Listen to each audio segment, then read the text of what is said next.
বিশ্ব পরিবেশ দিবস উপলক্ষে আপনার মাননীয় প্রধান যারা আছেন কোনো ব্যক্তিবর্গ তাদের আমরা গাছ দিয়েছি, অনেক মানুষকেই দিয়েছি, যাতে আমাদের উদ্দেশ্য এইটাই যাতে এই যে উষ্ণতা বাড়ছে প্রচণ্ড পরিমাণে গাছ কেটে ফেলার জন্য সে যেন বন্ধ হয়ে যায়, আরও যেন কাটার বদলে আরও যেন একটা গাছের বদলে 10টা গাছ লাগানো হয়, সেটাই আমাদের উদ্দেশ্য। আরও এছাড়াও শুধু এই সামাজিকমূলক কাজ ছাড়াও আমাদের এই সংস্থা খাবার তুলে দিচ্ছে মানুষকে মাসে 3 থেকে 4 বার, যারা স্টেশনে অন্যান্য জায়গায় না খেয়ে বসে আছেন তাদেরকে আমরা চেষ্টা করছি যাতে তাদের না খেয়ে ওখানে বসে না থাকতে হয়।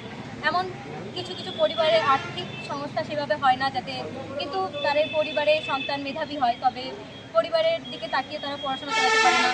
আমরাও চেষ্টা করি তাদের যাতে তারা কিছু করতে পারে, তাদের আমরা সাহায্য করতে চাই যাতে তারা মেধাবী হয়ে তাদের মেধাটা নষ্ট না হয়ে যায়।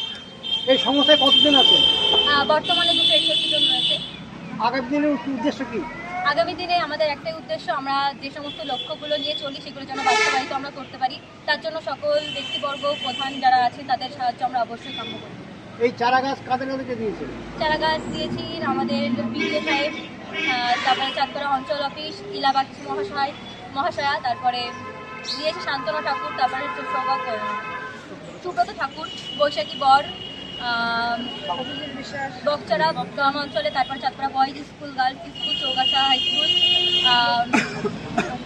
বাবুসোনা মহাশয়, আরও অন্যান্য ব্যক্তিবর্গ যারা স্কুলের টিচার আছেন অনেককেই দেওয়া হয়েছে। কতগুলো গাছ দিয়েছে?